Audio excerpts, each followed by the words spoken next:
In this sequence, we're going to discuss loss functions. And to give some context to these loss functions, we will discuss them together with a linear classifier. However, since this is a class on deep learning, we always want to imagine that this linear classifier is replaced by a more complicated neural network. This lecture is a shorter version of another lecture that is given by Justin Johnson, and you can look at the longer version on YouTube. There are three additional components we want to look at, and the first two we will discuss in this sequence. A score function predicts a class label for a given image. The score functions that we will discuss, they will have as many values as output as there are classes. So if there are 10 classes, the score function will produce a vector with 10 dimensions, 10 floating point entries. What we would like is that the score of the correct class is higher than the scores of the incorrect classes. So the ground truth class should have the highest score. The loss function then quantifies the disagreement between the predicted scores and the ground truth. So if the score function correctly gives the ground truth class a very high score and the other class is a low score, then the loss function will be happy and produce a very low value. So if the loss function is very high, that means that the score function fails to predict the correct class. In a later sequence or lecture, we will discuss optimization. And the goal of optimization is to tune the parameters of the neural network such that the loss function is minimized. Just to review the concept of one-hot encoding. It makes sense to store a dataset in such a form that the class label of the true class is given as integer. For example, 1 for cat, 2 for dog, 3 for ship, 4 for car, and so on. However, when we want to do our computations, then it is much more advantageous to have this one-hot encoding where we have a vector that is as long as there are class labels. So there are 10 class labels. This vector will have length 10. And there will be 0 everywhere in the vector except for there will be a one entry whenever this is the true class. So we will assume that the ground truth classes are encoded with this vector. This gives a better probabilistic interpretation. So for example, this means that the probability of the correct class is 1 and the probability of all the incorrect classes is 0. And this is also better for optimization.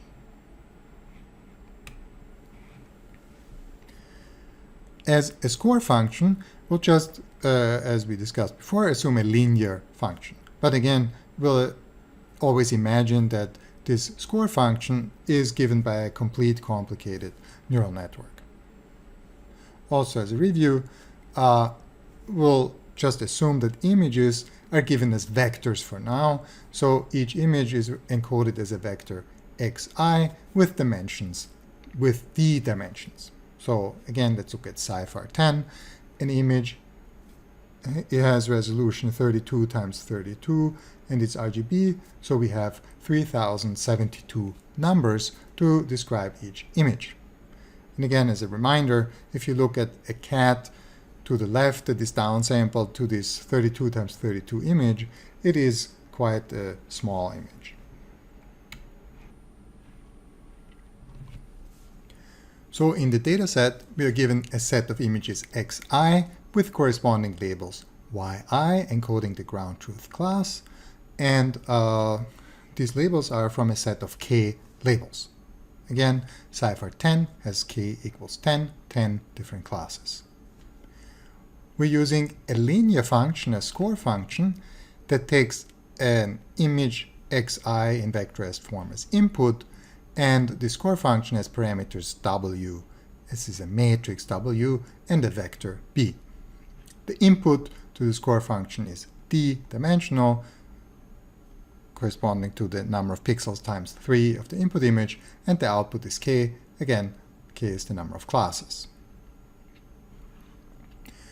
And this linear function is defined as wxi, this is a matrix vector multiplication, plus b.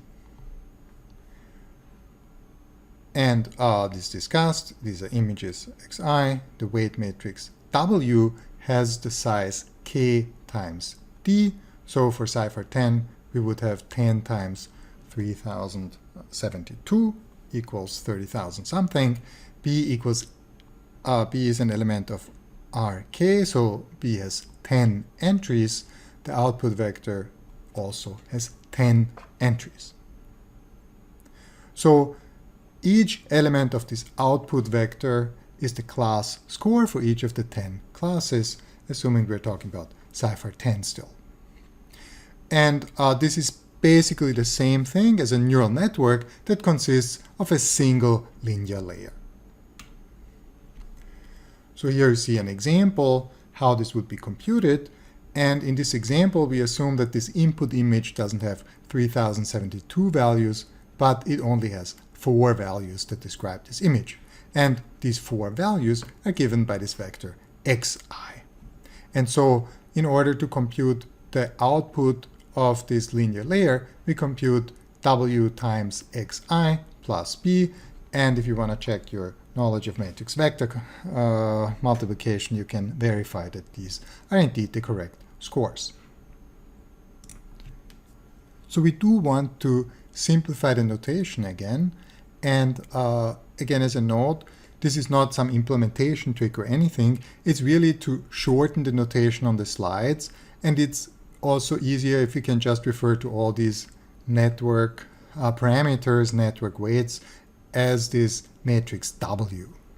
So what we're going to do is we will add again this virtual 1 to the vector xi, and we will add a corresponding column to the matrix W. So we'll just do it visually here. So you see this was the linear function before, W times xi plus b, and now we add a 1 as the last element of xi. So you're going to see that here. This is going to be added here. This is the new 1. And then this vector b will now be added as the last column of W. So this is the vector b is added as the last column of W. If you would add the 1 not as the last entry but as the first entry here, then this vector b would be added as the first column of W. So now let's interpret this as k classifiers in d-dimensional space. I'll just explain it using the equation in the previous slide. So what we have here is the input image xi. Let's look at this version here. So we have the input image xi, and we will compute a score for each class. And actually, each class corresponds, in this sense, to a row of the matrix. So each row of this matrix W is responsible for the score of one class. And we can interpret this inner product between the row and the vector xi as a hyperplane in d-dimensional space. And there's like a 1 added, so it's like d plus 1, but okay. And so this hyperplane will be oriented, so it will have a rotation and an offset that is defined by these values, which are in the first row of W for the first class, and then the second hyperplane that you see here in green will have rotation and offset defined by these green values, and so on. So the inner product between a row, so let's say if the inner product between the first hyperplane defined by these red values and this xi, if this is 0, that means that this vector here, vector xi, lies exactly on the hyperplane. Then if this inner product is positive, it means it's the more positive it is, the further away it is on the positive side of the hyperplane. And if this inner product between a row and this vector is negative, it will be, the more negative it is, the further and further away it will be on the negative side of the hyperplane. So we'll look at this in an image. Now this image only works in 2 dimensions. So let's say the first row corresponds to this red hyperplane, and then there's a positive direction to the hyperplane, and now an input image comes, and then depending on how far away this image is on the positive side, it will give a more and more positive value if you compute the image inner product with the hyperplane defined by the corresponding row of the matrix. So then if an image is somewhere here, then the inner product with this hyperplane will be 0, and if we go down here, then the values will be negative. And so each row of the matrix gives us one of these hyperplanes, which gives us one of these classifiers, and then this matrix vector multiplication gives us one score for each of these hyperplanes. Now, the whole thing can also be interpreted as template matching with K templates. Each row of the matrix W can be interpreted as a template image. These templates are also called prototypes. And an input image is now compared by this matrix vector multiplication to each of these K templates using this inner product.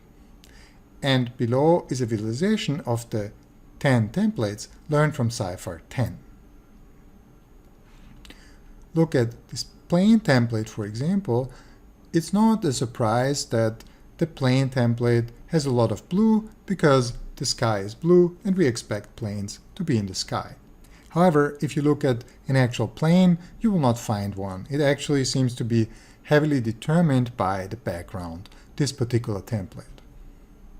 If you look at the ship template, it's also blue, but maybe a different blue. You can see it's a bit darker blue here and a bit lighter blue here. So maybe the darker blue is the water, the lighter blue is the sky. And you can notice there's some object, maybe this is a ship.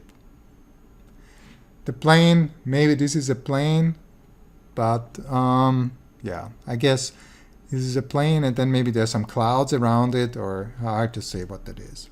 Let's also look at the horse, which is interesting. So this looks like a horse with 2 heads. So you could maybe imagine that Cipher 10 has horses facing left and facing right, and then this template averages these 2 horses. Also the car looks like a car from the front, where there's the hood here and there's the windshield. So maybe that means that in Cipher 10 we have a lot of cars front facing, and we might have a lot of cars that are red. The cat, with a lot of imagination, looks like a cat, and the deer looks maybe more like a deer, well, also with a lot of imagination. So maybe there's a head here and the deer is brown. Maybe from this you could also infer that in Cipher 10 a lot of deers are shown in front of some green background in the forest, and the cat is maybe shown more on some random carpet, or maybe this is a lot of different backgrounds that just happen to average to some color like this. All right, now let's provide an overview of loss functions.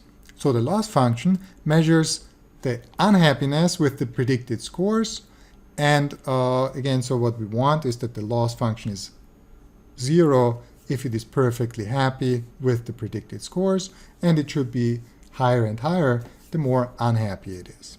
So the best we can do with the loss function is typically if it outputs 0. And the worst, well, this is unbounded, so generally what we will see is that there is no bound and the loss function can be arbitrarily high. The worse and worse the predictions are. So how can we construct such a loss function? The first idea we have is that we actually compute the loss function per sample, per image in the data set, and then we simply compute the average. So the complete loss function L is computed by taking the average that means we sum over each loss function for each image. So we have basically I is a counter that goes through each sample, through each image in the data set, and then 1 divided by n computes the average, and big N here is the number of samples, number of images in the data set. So how does the loss function look like for one particular image, one particular sample?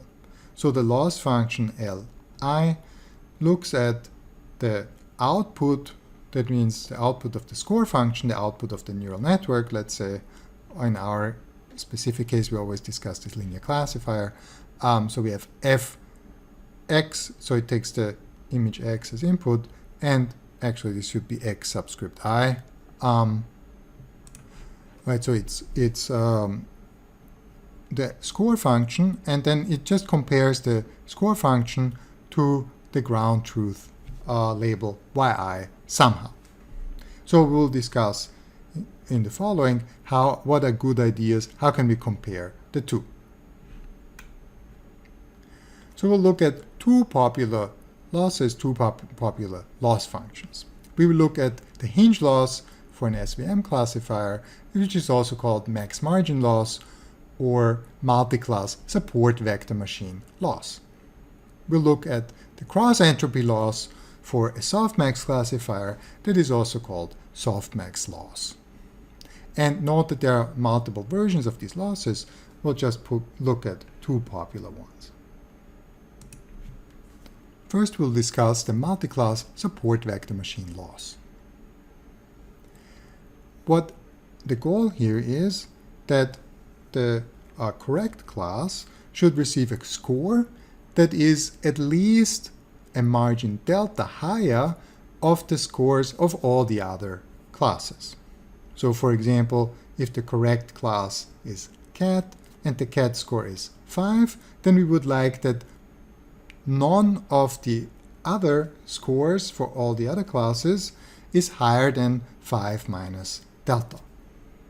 The scale is typically arbitrary, and therefore we can set delta equals 1. There will be a small comment about that later, but for now, let's just assume delta equals 1. So for notation, we'll just denote the output of the score function as a vector S. And the jth element of S defines the score for the jth class. So Sj refers to the score of the jth class, and we also write f, that is this score function f, input xi, and parameters w, and then we have this subscript j here. That means this is the jth component of this output vector that this function produces. Now, just to give a warning, the problem here is that we use this index I to refer to the ith sample in the dataset. And so when we look at the jth component to the ith output, one might be tempted to write something like s subscript I and then j, or sij like this, or maybe matrix from sij, but then this is somewhat annoying because that has too many indices. So when you look at this s subscript j, you implicitly have to think that, hey, this is the jth component of s, but it is for the ith training sample ith image. So there's an index missing here. Now, how can we compute the SVM loss for this one particular image I? We'll actually have to sum over all labels except for the ground truth label yi, and then we compute the maximum of 0 as j, the score for the class j, minus the score for the ground truth class plus delta. Let's just look at some examples. Let's assume that the score for the ground truth class is really very, very high, and for one class that we consider, this would be much lower.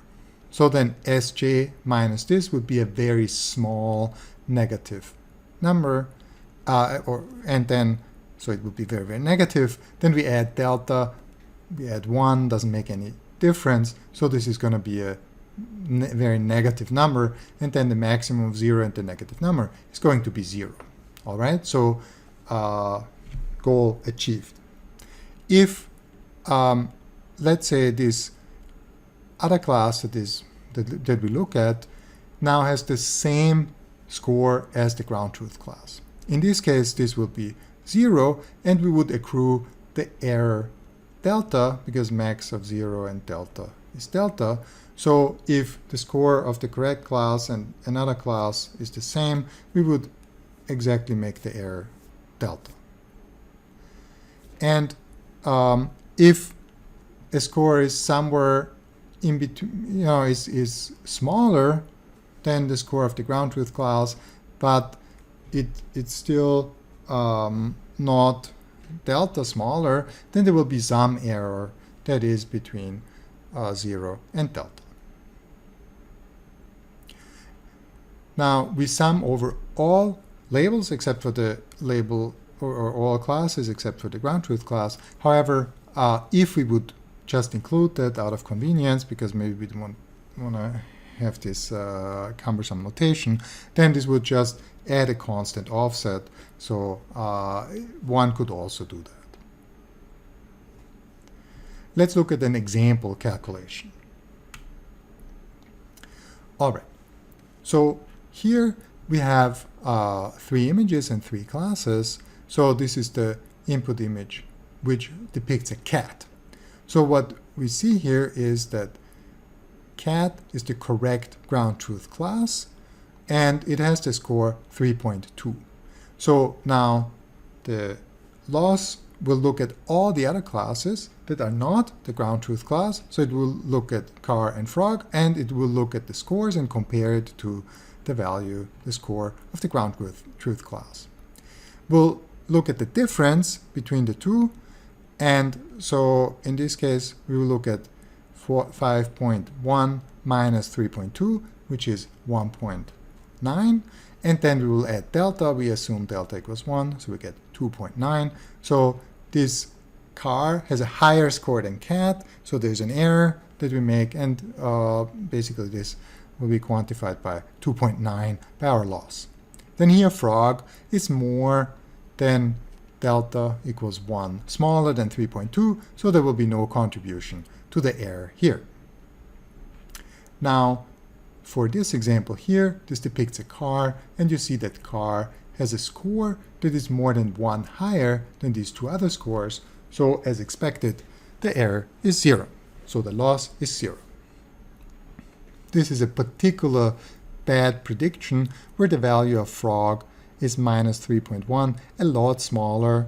The correct score is a lot smaller than the score for the incorrect classes, and therefore will make an error for when summing up over the cat class and the car class, and the error will be the difference between this and this plus 1, and the difference between this and this plus 1, and so we'll get the final loss that is 12.9. On top, you see some details of the calculation, but we'll just want to discuss questions about the loss functions here. So what is the minimum and maximum possible loss? The minimum is 0 because the maximum of 0 and another value is minimum. It can be 0, it cannot go negative. The maximum is going to be unbounded, so it can go towards infinity. Now let's assume that at initialization time, all the entries in W are very small random values. More or less, the values are going to be close to 0. Now if we then compute the score, we should get a vector S that is almost 0 in all entries. So what is the loss going to be? So for each class that is not the ground truth class, we will make an error of about delta. Therefore, the error for each image will be the number of classes minus 1, if delta equals 1. Assume we found W such that L equals 0. We have, so to say, the perfect W, the perfect parameters of our network. Is this W unique? No, because 2 times W also has a loss L equals 0. Now, in order to give a preference to one such W over another, we would maybe possibly want to introduce regularization. Now, regularization can be done for multiple different reasons, but this is one reason if there are multiple W's and we have some preference for one over another. Let's look at regularization. Before, we had a loss that consisted only of what we can now call the data loss. And now we have a new loss function that takes this data loss that we had before, and to the data loss adds a regularization term. And both of them together are our new loss. This here is what we discussed before. It is the average per sample loss, where we measure the disagreement between the predicted score and the ground truth labels. And now we add a regularization term R that only depends on W. It only depends on the parameters of the network. It is independent of the class labels yi and independent of the samples xi. There are different types of regularization. Now, again, having this simple single linear layer neural network, we have a single matrix W, but this extends to arbitrary parameters of an arbitrary neural network. So L2 regularization sums up all the parameters squared. So each parameter value squared, and then we sum up all of them. L1 regularization sums up the parameter values, taking the absolute values of the parameter values. Elastic net is a combination of L1 and L2 regularization, where for each parameter value we take its value square and the absolute value of the parameter, and then we sum up all of them. Now, there might be also another parameter that trades off the L2 norm and the L1 norm, and also what we need to remember when we go to neural networks is that we could have different regularizers on different parameters in the neural network. You can have a different regularizer for each layer, or even for within a layer, you can have different regularizers. Why regularize? First, you might want to express preferences over weights. In particular, very often people want the model to be simple, to work better on test data. While you have a data set of training data and you try to optimize such that you do really well on the training data, the final goal is always to do really well on unseen data. So a simple model maybe might reduce overfitting. Then, without having discussed optimization yet, this is just for the future, maybe some comment about optimization. So regularization can improve the optimization, can improve the behavior of a particular optimization algorithm by adding curvature. So here's an example of L2 regularization. We're just going to look at maybe two different parameter vectors, W1 and W2, and we'll try to answer the question, what parameter vector would be preferred if we have L2 regularization? And here the answer is that W2 would be preferred, because the sum of these entries square is smaller than the sum of these entries square. So what we can say more generally, is that L2 regularization likes to spread out the weights, which encourages that multiple features contribute to a decision. So instead of just looking at one value like this parameter vector might indicate, we would look at all features of the input example and make a decision based on all of them. So this is now the full loss function. Maybe let's say we have L2 regularization and we take this hinge loss here, then this would be the complete equation. Now, having a regularizer, the loss generally cannot be zero anymore because of the regularizer. It would be a really degenerate case if it could be zero. Also, now we need to go kind of back from this notational convenience of calling all parameters W. In a linear layer, we have the biases B and we have the other weight matrix W. And now we want to consider them separately again, because these different parameters can or should have different regularizers. Biases actually might not need a regularization because these biases have a different meaning than the weight matrix W. Actually, we don't want to discuss it in too much detail, but it actually makes sense to omit biases from the regularization. Or you could actually say that empirically, people have observed that regularizing the biases doesn't change the result much anyways. So even though maybe it doesn't make a lot of sense to regularize them, let's just regularize them anyway, because maybe it's simpler not to make special cases. However, just as a general warning, you need to consider this issue that different parameters, different types of parameters in the network need different types of regularizers.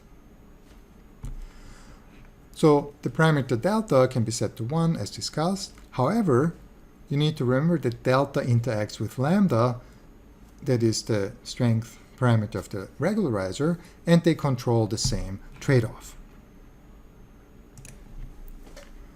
Now let's look at the softmax classifier, the softmax loss. So we have a few things we're going to discuss, and the main idea here is we would like to have a score function that is more similar, or that R actually is giving us probabilities. So what we want is a score vector S that has values between 0 and 1, and the values for all classes should sum up to 1. So then we can interpret them as probabilities. That is, what is the probability for a given that the class is a particular class K, given that the input sample is Xi. So for an input image Xi, we would like to get a vector that tells us for each class what is the probability that the this is the correct class. All right. So as one building block here, we need the softmax function, which will also be available as a layer of a neural network. The softmax function operates on vectors. It takes a k-dimensional vector as input and outputs a k-dimensional vector for arbitrary k, but in particular in the context of neural networks, here we look at k being the number of classes. So we have an input vector S, and the output is computed as follows. We will take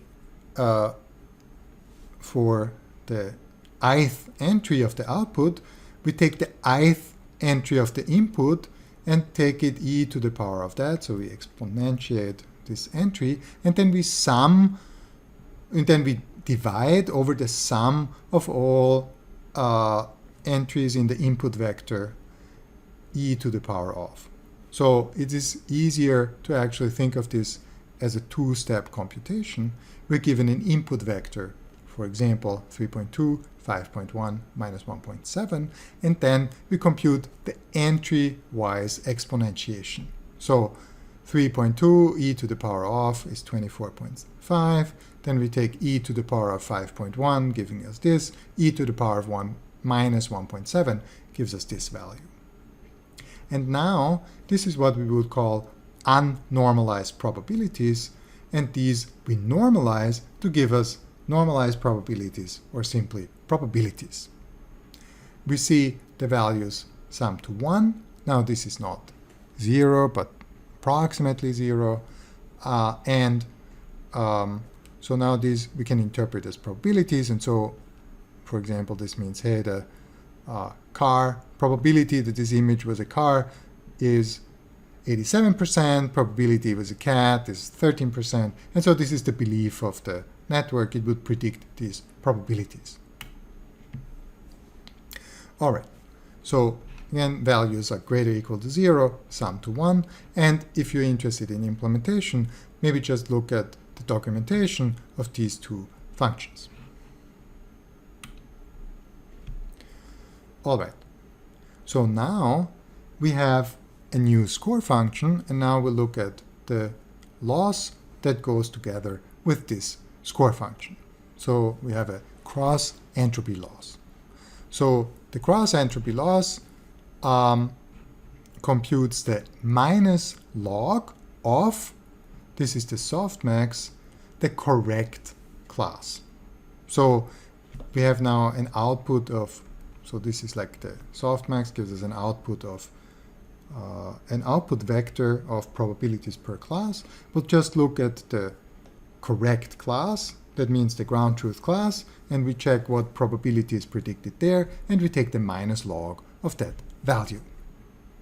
You could also rewrite that, because we know that the logarithm of a value a divided by another value b is the logarithm of a minus logarithm of b, and using this transformation we can get the reformulation that Li is minus Syi, that is the score of the correct class, plus the log of the sum of all the e to the power of all the scores. So summary, the cross-entropy loss is the negative log of the normalized probability of the correct class. Now we look at an example calculation. Cat is the true class. So this is the softmax from here to here, and now what is the correct class? Cat is this value in purple, and so we compute the negative log of that, gives us 2.04. Let's ask some questions about the loss function. What is the minimum maximum possible loss, Li? Now the loss of 0 as a minimum is not really obtainable except for in extremely degenerate cases. So it could maybe approach 0, so the loss has to be greater than 0, and it can be arbitrarily large again. What is the loss when all raw scores are approximately the same? So then what happens is that let's say the probabilities are all spread out evenly. That means the probability is going to be 1 divided by the number of classes. So the loss will depend on the number of available classes. And then we have minus log of that. Let's look at an information theoretical interpretation. It's maybe in hindsight, because we have a very, very simple way to compute the loss, we can endow it with an interpretation from information theory. So let's introduce the idea of a cross-entropy, and this is the cross-entropy between a true distribution P and an estimated distribution Q. And this is defined as minus the sum of Px log Qx going over each possible x. In our example, we have two vectors, so we would go over each. So we have two vectors, P and Q as input, and we would go over each dimension, and we would compute the entry of the vector x times log of the corresponding entry in the other vector Q. So here P and Q are discrete distributions. There's a continuous version of that, of course. Now, since the true distribution has the form 0, 1, 1, and then everything zeros, and we look at this again, then we'll see that p of x is 0 for everything except for the true class. So the sum will only have a single non-zero entry, and for this single non-zero entry, we'll have the log q of x is the predicted probability of the true ground truth class. So the whole thing will evaluate to minus log of the predicted probability of the true class, as we discussed before. So we can simply say that we're actually computing the cross entropy. Further, we could say that the cross entropy is the sum of entropy and the Kahlbach-Leiberler divergence. So the cross entropy HPQ equals the entropy HP plus the KL divergence between P and Q. The KL divergence is defined for probability distributions P and Q, and it's a general tool for computing the differences or similarities between two different distributions. So this is the KL divergence, and this here is the entropy. Since the entropy for the true distribution is 0, the whole thing could also be considered as computing the KL divergence between P and Q, between the ground truth and the predicted probabilities. So this is maybe a bit quick and maybe a bit too complicated. There will be a more extensive review of information theory if you're interested to know more later in the class. Let's also discuss a probabilistic interpretation.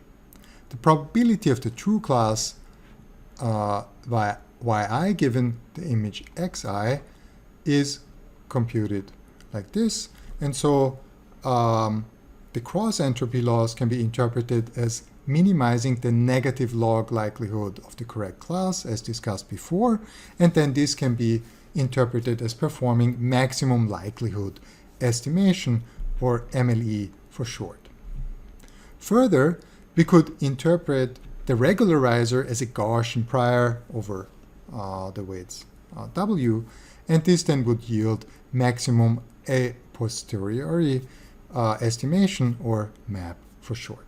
Now, again, this is just a side comment. You would need to read more about MLE and MAP to really understand what that means. Some comment about numerical stability. Computing the softmax can include large values due to the x function.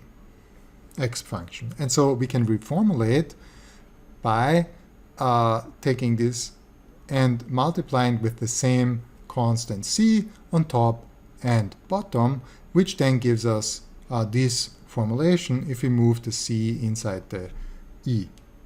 And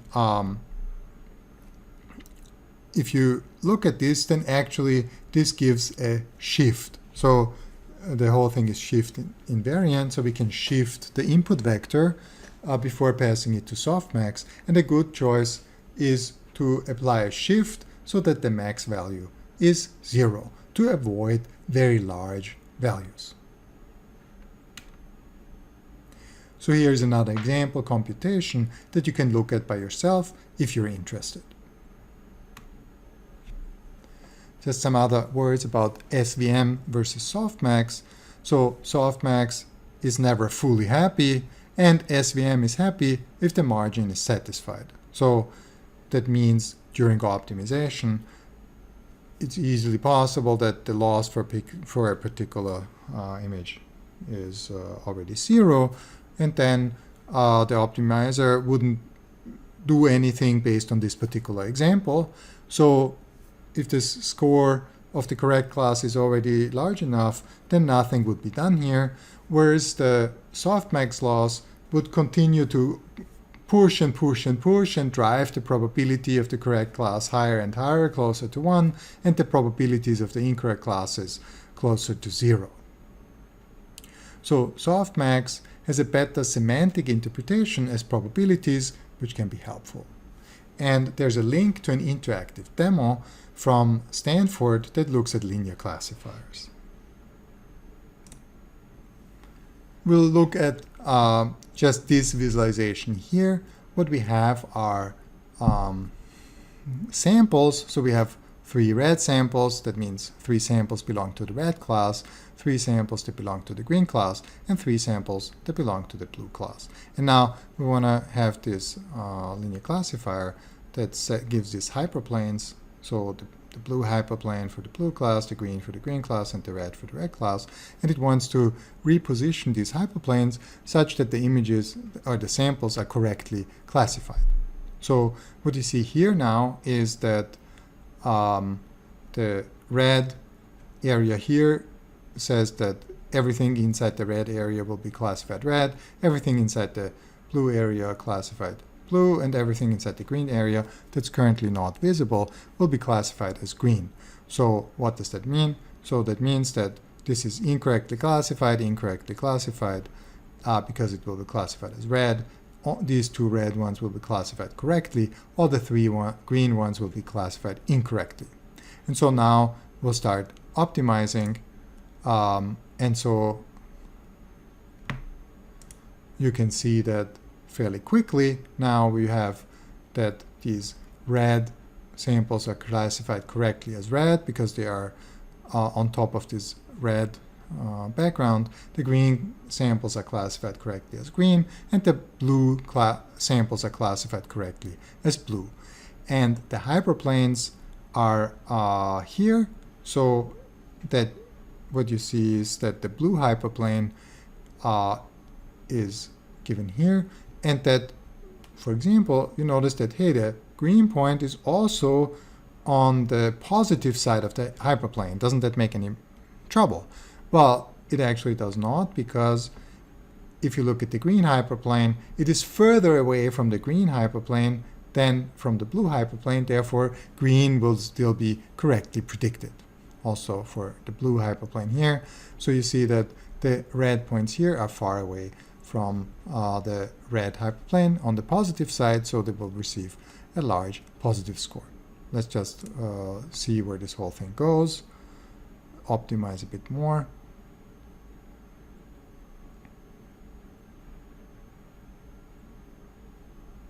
All right.